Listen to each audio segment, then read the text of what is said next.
Finally WrestleMania की night 2 खत्म हो चुकी है जब जॉन सीना बन चुके हैं हमारे न्यू अनडिस्प्यूटेड चैंपियन और हमें रेसलमेनिया के अंदर बैकी लिंच का भी रिटर्न देखने को मिल चुका है। तो जानिए रेसलमेनिया के अंदर क्या हुआ।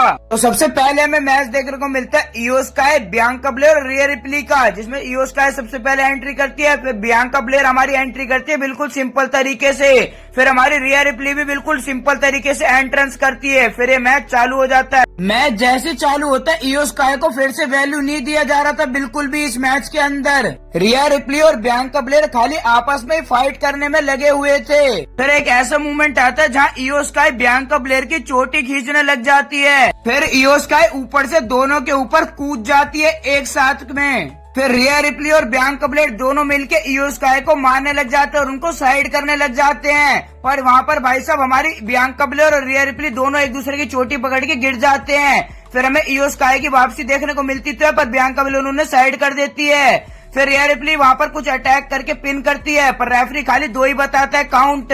फिर बियांका ब्लेयर इयो स्काई को वहाँ पर केओडी लगाने की कोशिश करती है पर और ना सफल हो जाती है। फिर इयो स्काई ऊपर से रिया रिप्ली को अपना एक अटैक लगाती है ऊपर से।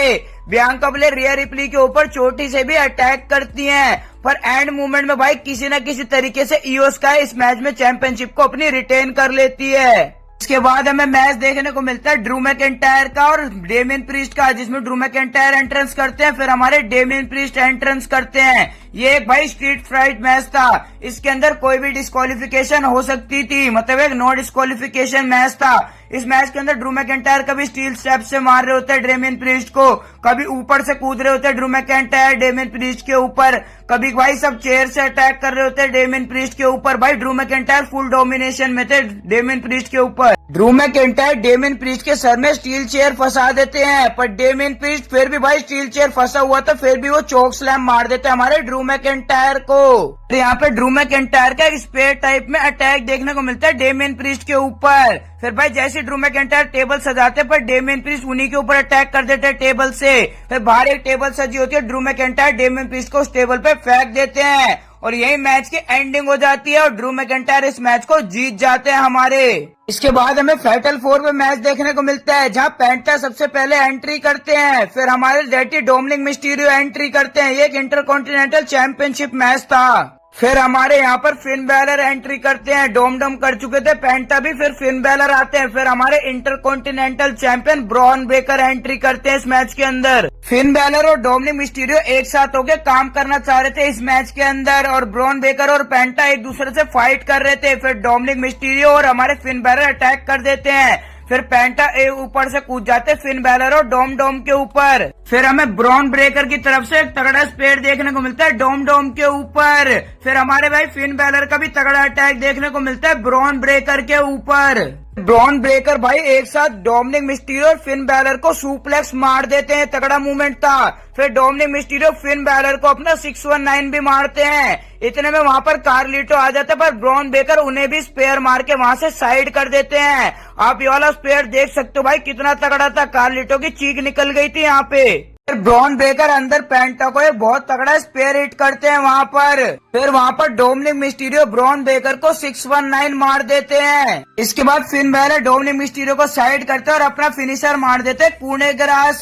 फिर डोमिनिक मिस्टीरियो अपना स्प्लैश लगा देते फिन बैलर के ऊपर और फिन बैलर को पिन करके भाई इस मैच के अंदर जीत जाते हैं हमारे डोमिनिक मिस्टीरियो और बन जाते हैं न्यू इंटरकॉन्टिनेंटल चैंपियन। फिर इसके बाद हमें रैंडी ऑर्टन रिंग के अंदर देखने को मिलते हैं जो बोल रहे होते हैं मैं तुम्हें चैलेंज करता हूँ, कोई भी आ जाओ मुझसे भिड़ने के लिए। वहाँ पर आ जाते हैं हमारे जो हेनरी। फिर जो हेनरी का मैच सेट हो जाता है रैंडी ऑर्टन के साथ। पहले बैक ब्रेकर मार के रैंडी ऑर्टन को वहाँ गिरा देते हैं, फिर रैंडी ऑर्टन वापसी करते हैं और अपना सिग्नेचर मूव लगाते हैं जो हेनरी को। फिर भाई वहाँ पर उठा के भी पटकते हैं भाई जो हेनरी को रैंडी ऑर्टन हमारे।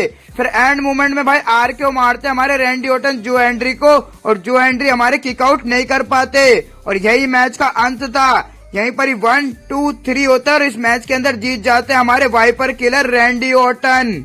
इसके बाद हमें women's tag team championship match देखने को मिलता है, जहाँ पहले लिव मॉर्गन और रैकेल एंट्री करती है, फिर हमारी लारा वल्कारिया एंट्री करती है वहाँ पर सिंपल तरीके से। फिर हमारी लारा वल्कारिया की पार्टनर बेकी लिंच का सरप्राइज रिटर्न देखने को मिलता है। इसके बाद बेकी लिंच लारा वल्कारिया की टीम में आ चुकी थी, तो वहीं से मुझे समझ में आ गया था कि भाई न्यू चैंपियन क्रोन होने वाला है, क्योंकि बेकी लिंच का अभी अभी रिटर्न हुआ है रेसलमेनिया के अंदर। और भाई बेकी लिंच फुल डोमिनेट कर रही थी लारा वल्कारिया के साथ रैकेल रॉड्रिगेज और लिव मॉर्गन के ऊपर। आप देख सकते हो फोटोज के अंदर भी। भाई बेकी लिंच अपना भाई साहब सबमिशन मूव भी लगाती है, पर उससे कुछ नहीं हो पाता लिव मॉर्गन को। फिर हमारी रैकेल रॉड्रिगेज आके बचाती है लिव मॉर्गन को वहाँ पे, वरना वो टैप आउट ही कर देती वहाँ पे। पर बेकी लिंच भाई वहाँ पर बहुत डोमिनेट कर रही थी लिव मॉर्गन के ऊपर, आप देख सकते हो। और फाइनली हमारे न्यू टैग टीम चैंपियन आपको देखने को मिल जाते हैं एंड में। के बाद हमें शो के ऊपर देखने को मिलते हैं भाई हमारे स्टोन कोल्ड स्टीव ऑस्टिन, जो बोलते हैं भाई सारे लोग बस रेसलमेनिया को एंजॉय करो क्योंकि मैं यहाँ पर आ चुका हूँ। फिर वो रेसलमेनिया नाइट 2 की ऑडियंस बताते हैं, जो की थी 63,000, और रेसलमेनिया नाइट 1 और नाइट 2 की मिलाकर थी वहाँ पर 1,20,000 के अक्रॉस। फिर वो वहाँ पर अपने बियर पीने लग जाते हैं और वहाँ से चले जाते हैं। इसके बाद हमें देखने को मिलता है मेन इवेंट, जहाँ पहले कोडी रोड्स एंट्री करते हैं, फिर जॉन सीना। फिर ये मैच जैसे ही चालू होता है भाई कोडी रोड्स जॉन सीना को मारने लग जाते हैं। फिर जॉन सीना को एहसास होता है कि भाई मैंने किससे पंगा ले लिया, यहाँ पे मैं बूढ़ा हो चुका हूँ, कोडी रोड्स यहाँ पे जवान है। कोडी रोड्स फुल डोमिनेट करे थे जॉन सीना को शुरू में, वहाँ पर वो क्रॉस कटर भी लगाते हैं हमारे जॉन सीना को, आप देख सकते हो। इसके बाद वहाँ पर हमारे जॉन सीना कोडी रोड्स को एटीट्यूड एडजस्टमेंट लगाते हैं और वहाँ पर 5 नकल शक्ल भी लगाते हैं, पर कोडी रोड्स फिर भी किक आउट कर देते हैं। फिर हमारे जॉन सीना सुपर ए भी लगाते हैं, फिर कोडी रोड्स फिर से किक आउट कर देते हैं वहाँ पर। इसके बाद जॉन सीना एक और एटीट्यूड एडजस्टमेंट लगाते हैं, पर फिर से किक आउट कर देते हैं कोडी रोड्स।